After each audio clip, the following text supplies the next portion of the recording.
Okay, so we have seen the greater Himalayas and the lesser Himalayas, and now we have to go on to the lower Himalayas. Okay.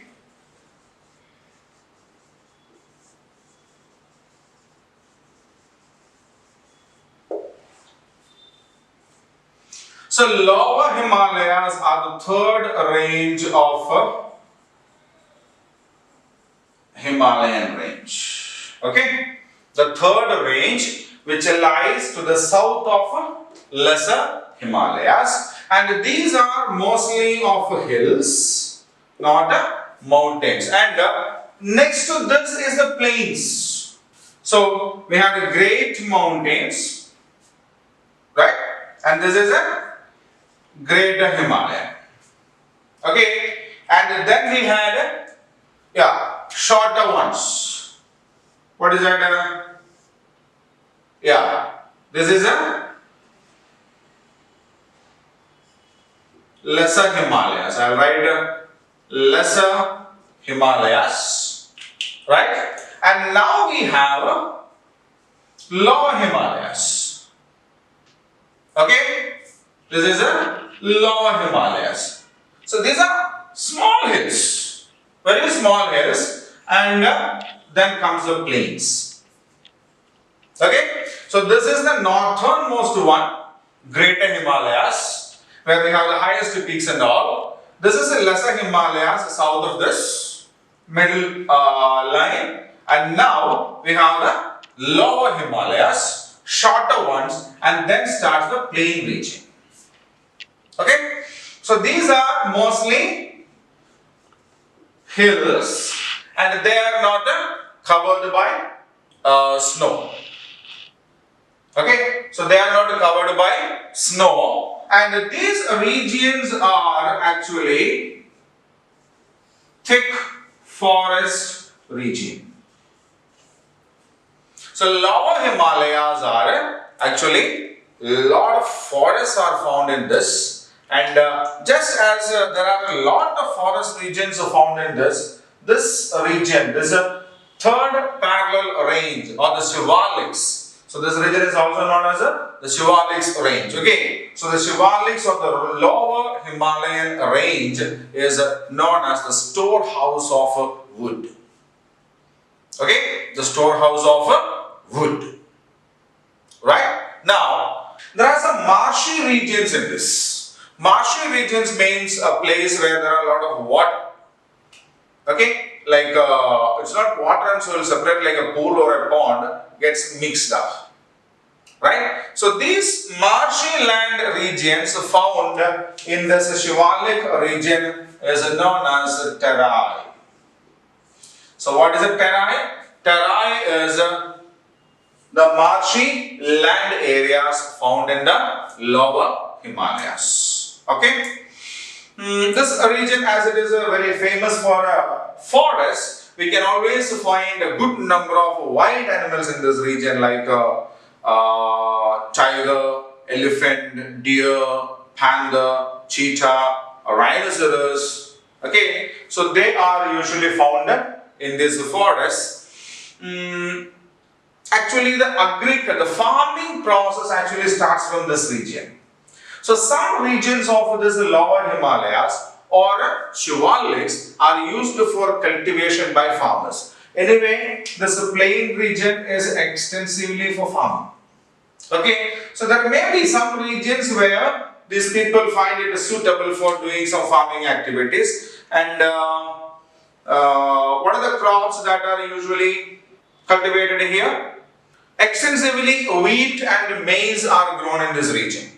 Extensively, wheat and maize are the crops grown in this region. Okay, it's North India, and wheat is one of their major food crop. Now, major attractions in this region of lower Himalayas are nothing but wildlife sanctuaries. Okay, so we have a Corbett National Park.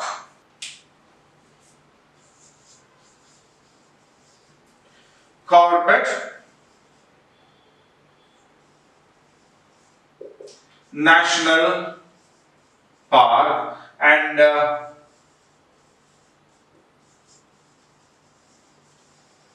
Kaziranga. It's also a national park.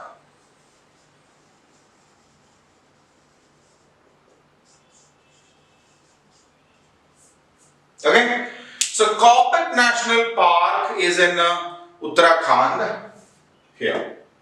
In Uttarakhand, just above Uttar Pradesh. That is usually famous for wild animals like tigers and rhinoceros.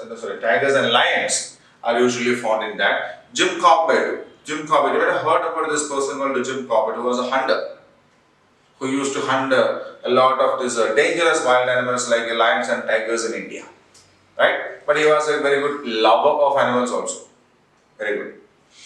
So this national park is named after him, and that is called the Jim Corbett National Park.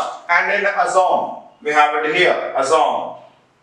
We have Kaziranga National Park, the only place on the earth where we can see rhinoceros. Okay. So this region also receives a lot of rainfall throughout the year, right? So this region also receives a lot of rainfall throughout the year. So that's about the lower Himalayas. Okay. So lower Himalayas are also known as the Shivaliks. This is a third parallel row in the set of northern mountains. This lies to the south of lesser Himalayas. These are comparatively smaller hills than the other two ranges. It's completely covered with the forest. Some regions of these hilly regions are used for cultivation also, because they lie next to the plain regions. Okay, so some of these regions are used for cultivation. Wheat and maize are the major crops that are cropped over here, cultivated over here. As there are a large number of forests in this region is usually known as a storehouse of wood. There are some marshy land areas found in this region. They are known as a terai. This region is famous for a wide range of wild animals like lions, tigers, cheetah, elephant, rhinos, etc. The major attractions in this region are Jim Corbett National Park in Uttarakhand and Kaziranga National Park in Assam. This region also receives a lot of rainfall throughout the year. Fine. So now we need to deal with the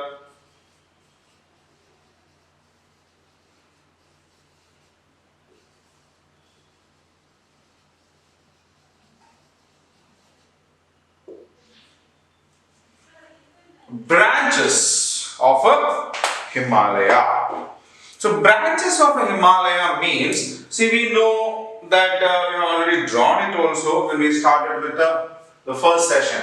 It slices from here to here, isn't it? It's a complete stretch of mountains lying in three parallel layers from Karakoram ranges near Jammu and Kashmir till Arunachal Pradesh. Okay, so this mountain range has got some branches. So branches in the sense, here Karakoram ranges are there, no? I told you. But beyond that, there is another mountain range here. This is called the Hindu Kush range.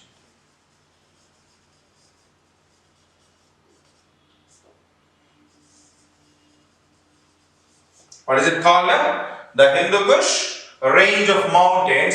And here there is another line of mountains, and that is called the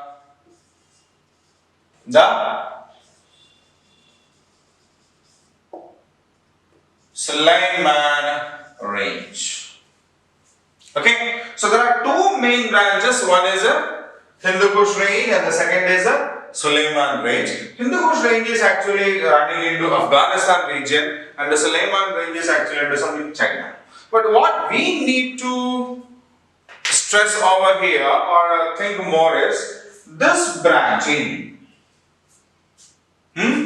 So we said in the beginning of the class, the previous class, we said the Himalayas reaches Arunachal Pradesh and then take a turn down to the south. Okay, and they become a wall like mountain ranges running south into the south northeastern states, southern part of the, into the south of northeastern states, and that is why they are known as the northeastern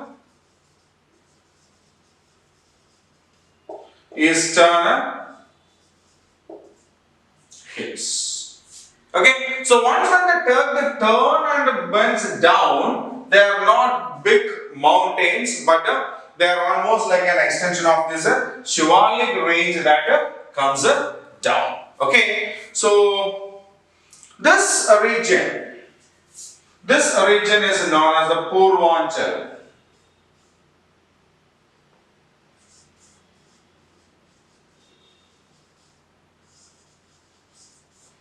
That region is known as the Purvanchal, P-U.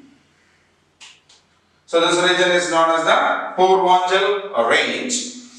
It's the Eastern Himalayas. It's called the Eastern Himalayas, or it's known as the Northeastern Hills, or Purvanchal. This Purvanchal is actually not high mountains. They are, but lower hill kind of features, but they are very thick forest region.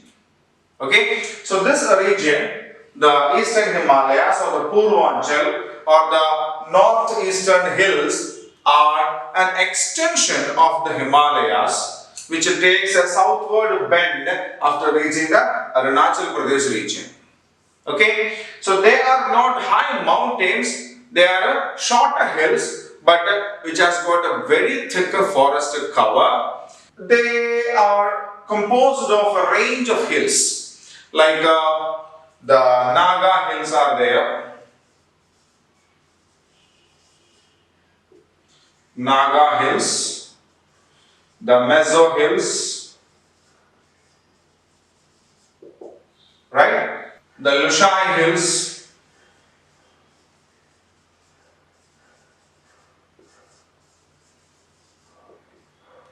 The Lushai hills, then Garo hills,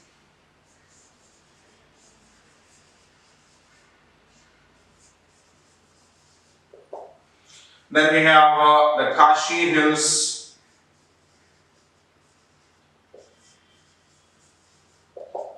the Garo hills, the Kashi hills, and Jaintia hills.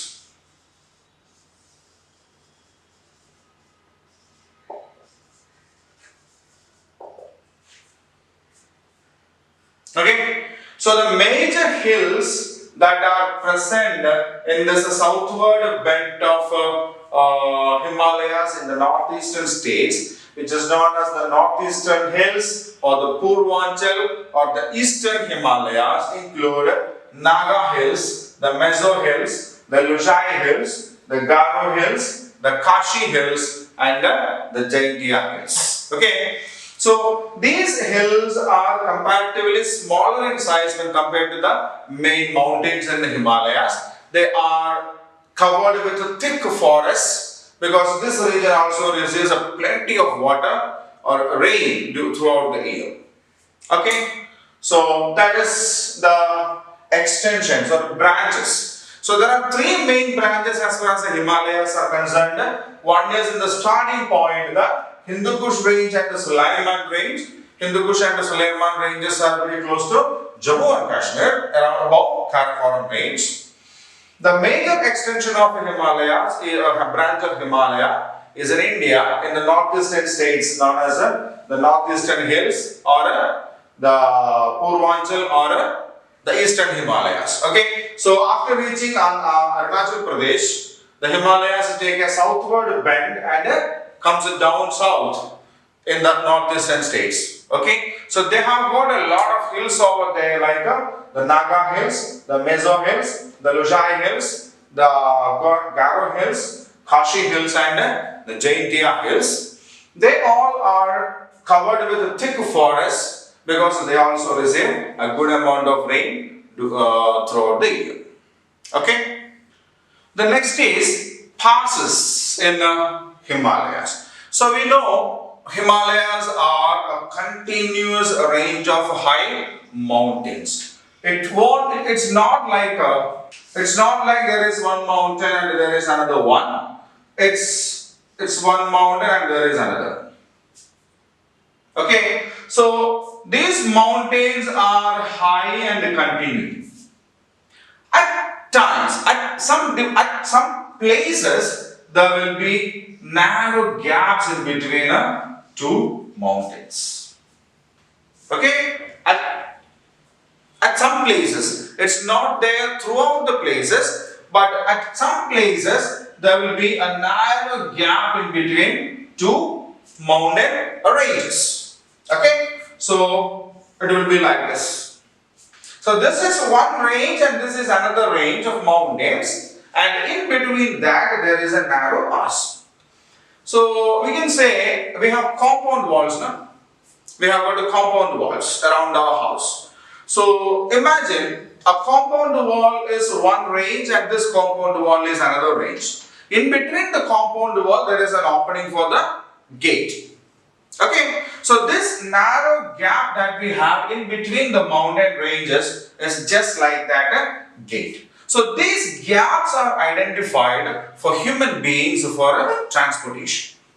Okay, so these narrow gaps that are found in between the huge mountain ranges is known as a passes. It's called as a pass. Okay, it's usually named as a la.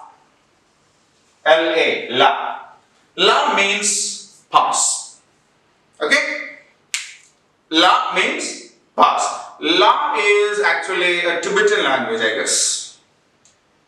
Okay, so we have some famous passes like this. For example, in the Hindu Kush range, we have one of the most famous pass. It's known as the Khyber Pass.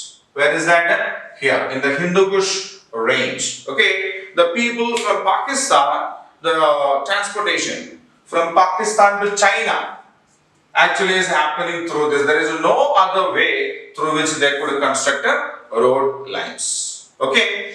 Then we have Bolan Pass. Bolan Pass is in the Jammu and Kashmir. Bolan Pass, or we can say Bolan La, because La means pass. Then Shipkila, Nathula, Bomdila.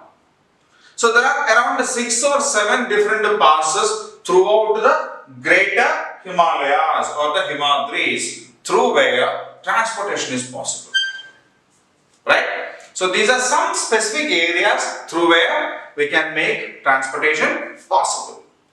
Now, what is the importance of Himalayas? How is Himalayas important to us? We have to say Himalayas is a natural gift for us. Himalayas is a natural gift for us because it protects the entire northern region. So what are the importance of Himalayan ranges for us? So Himalayas are a gift of nature for us because they are useful in different ways. First of all, this big stretch of mountains on the northern part, the greater Himalayas. Okay, so they act as a natural border for India. Okay, we cannot expect any kind of threat from the countries over here like China or so to attack us through this region. Okay, so it's a natural barrier for us. Second, it prevents the dry winds from Tibetan region to come to India. Okay, dry wind means what? There won't be any moisture in that. It can simply make the entire area dry. Okay, it prevents, so here we have Tibet. So this dry wind that is blowing from Tibet is blocked by these mountains and sent back. They won't allow this wind to come to India. At the same time, we have monsoon winds. So what are these monsoon winds? Monsoon winds are these winds which actually come from Arabian Sea and Bay of Bengal. Okay, so they carry a large amount of moisture along with them.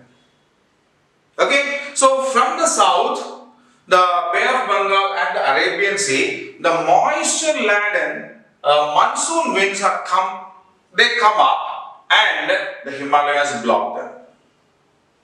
Okay, the Himalayas block them and that causes very good rainfall in the northern region. See, when we were talking about this lesser Himalayas, we said this region receives heavy rainfall throughout the year. Isn't it? When we talked about the lower Himalayas, they are thick forest regions because they receive rain throughout the year. So how does this region get this much rain? How does that region get this rain? Yeah, here we have Bay of Bengal, here we have Arabian Sea. So the monsoon wind that blow up here, it blows like this, it comes in this way and that is stopped. The Himalayan ranges stop this water-laden winds, monsoon winds, and that causes rain in this region. Okay, so it protects us from the dry wind from the Tibet and it prevents this monsoon winds to escape into that region. Right? Then, it is this water which makes most of these rivers in this region like Ganga or Yamuna or Brahmaputra receives much of this water and that helps this region. This is called the northern plains. We will deal with that in the next class. So that region more fertile. Okay. Then Himalayas are sources of wood. Lower Himalayas. They are the storehouse of wood. We have got a lot of medicinal plants in many of these hills. Plenty of medicinal plants are found in this region. Even in Ramayana also we know it. Na? Yeah, in Sri Lanka, when the younger brother of Rama, Lakshmana, was attacked by those Ravana's son, Indrajit. Okay. Then Lakshmana fell unconscious and they said that there is one particular medicine that grows in the Himalayan region which can save the life of Lakshmana. So what did Hanuman do? Yeah, he jumped from Sri Lanka to Himalaya. He couldn't find the medicine perfectly. So he was quite confused because a lot of plants were there. So what did he do? What did he do? He took a hill as it is. So one of the hills of Himalaya is actually carried by Hanuman to Sri Lanka. The medicinal plant was identified, taken and it was used for the treatment and after that Hanuman took it back. Okay, so that's a story. But even from that time we know there are plenty of medicinal plants that grow in this region. Okay, the hills and this region which receives good rainfall has got a lot of greenery and this region is very good for animal rearing also. Sheep rearing, cattle rearing is one of the major occupations in this region because agriculture is not possible in this region. Agriculture is possible only in the lower Himalayas, that to an extent, not completely, and from the plains. Okay, so in lesser Himalayas we have seen orchards like apple, pear, peach, lychee and all, isn't it? Yeah, so those kinds of cultivations are done, but animal rearing is one of the most important cultivation of the people over there, right? So economically, geographically, this region has got a very great importance as far as India is concerned. Understood? The branches of Himalayas and the passes in Himalayas and the importance of Himalayas. Okay, now we will go on to the exercise part.